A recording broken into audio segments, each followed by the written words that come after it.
National Identification Authority says they don't have any problem with the EC using their card as a means of identification for Ghanaians to participate in our electoral process. We as a party, we don't have any problem with the use of Ghana card. And we have said a time without numbers that if the National Identification Authority is able to provide Ghana card for all Ghanaians, we are good to go with it. But the NIA itself is saying that over 2 million Ghanaians 15 years and above have not been registered. And we also know on records that about 1.5 million Ghanaians who have registered with the Ghana card still have their cards not being delivered to them. If you add that 1.5 to the 2 million, you are talking about 3.5 million Ghanaians who will not have access to the Ghana card. And we are simply saying that the Constitution says that expand the frontiers of registration and make sure that every Ghanaian participates in our electoral process.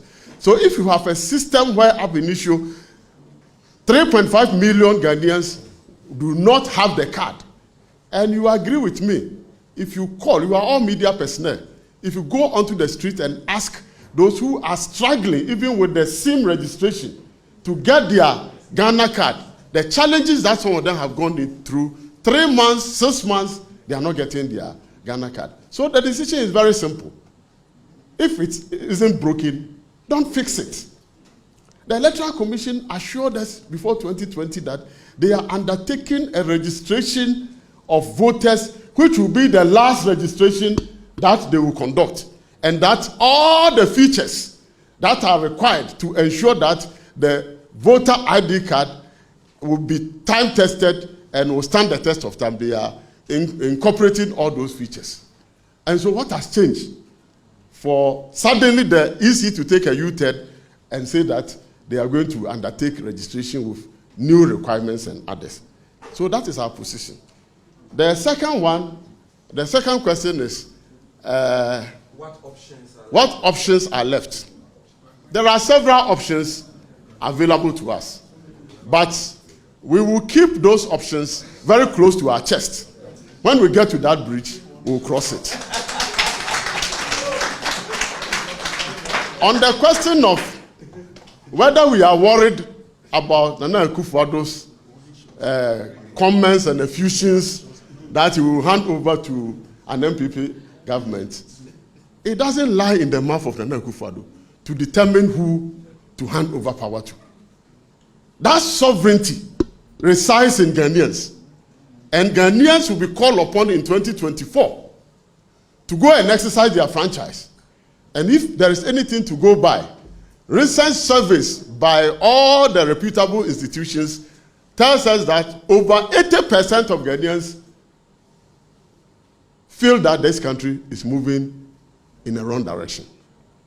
And so if coming events has anything to do, as they say, coming events cast their shadow, then what Nana Akufo-Addo is engaging is just empty rhetorics. We want to state emphatically that when they realize they are losing the election, they will start packing bag and baggage from their offices before the final declaration is made by the Electoral Commission. And we are not interested in going to fight him for those statements that he's making, because we believe that the NDC is preparing itself to win a very convincing election in 2024, and we have indicated that we are not going to the Supreme Court again. That is why all the processes leading to strengthening the structures of the party, make the party a battle-ready party for election 2024, is currently being undertaken by the party. So we will not, address our minds to what he is saying. The time will come, and when Ghanaians speak, Nana Akufo-Addo have no option than to give way for a new NDC government to take over the reins of government.